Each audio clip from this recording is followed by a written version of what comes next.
A group of University of Minnesota students came together to support sexual assault survivors.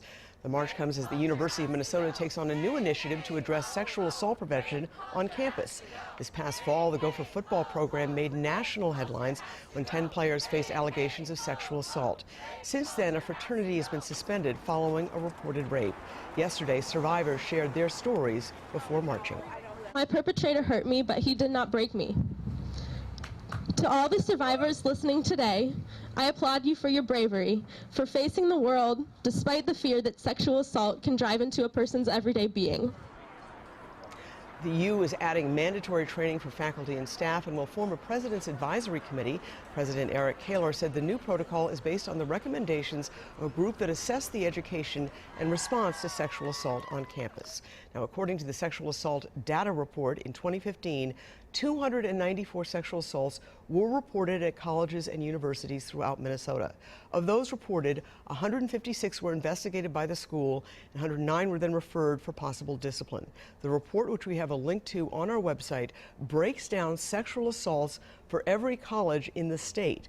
Now, here's a closer look at the numbers from the University of Minnesota. In 2015, 47 reports of sexual assault were made. 15 of them were investigated by the university. All 15 of those cases were then referred for some kind of discipline.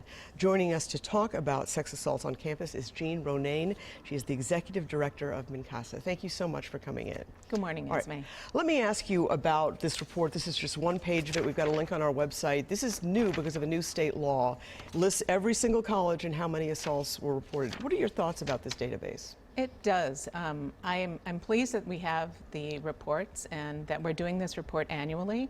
And I think it'll be important to watch what happens. And I would caution, though, that we know that sexual assault is underreported. And so as we put things in place to have better reporting of sexual assault, we may in fact see these numbers rise. In fact, at MNCASA, we would expect that we'll see these numbers rise as more students who are experiencing sexual assault realize that there are avenues for them to report and to get help with what's occurred. We'll expect to see reports rise. You know, one of the things that struck me in researching for this interview is that an overwhelming number of assaults actually happen in the first few weeks on campus.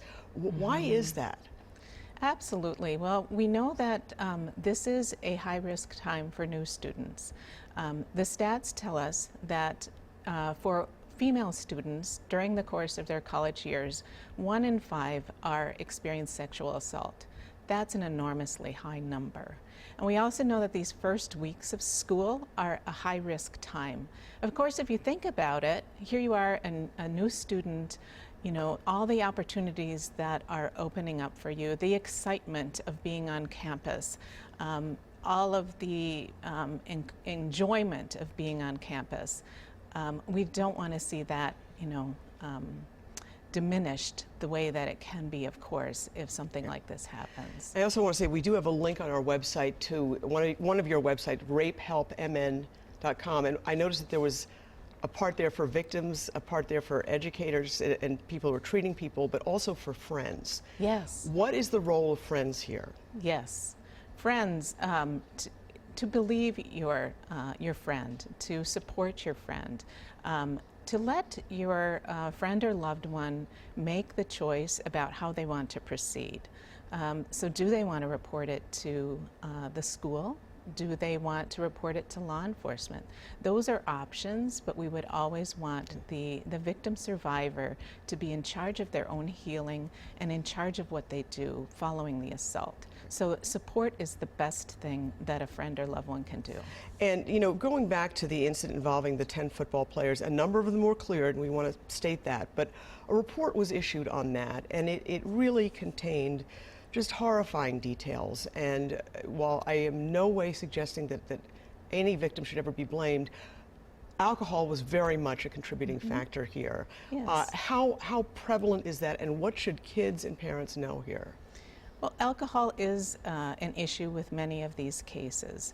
But realize if we make poor judgments about the amount of alcohol we use, or a student in this case, that shouldn't result in sexual assault, right? Absolutely, and so, yes. You know, that's where the line is drawn there. And again, in easing avenues for reporting, one of the things that the new law puts in place is that if there has been alcohol use, that not be an inhibitor to the student making the report of sexual assault, because that's what we So really even care if they're about. underage, even if they were drinking, that's not going to be held against them. Are people still not reporting, even though that law has changed? Well, there's many, many reasons why victims aren't reporting, but this is easing that in one sense, yes. All right. So again, we have a couple of links on our website. But thank you so much for coming in and speaking about this. Thank you. All right.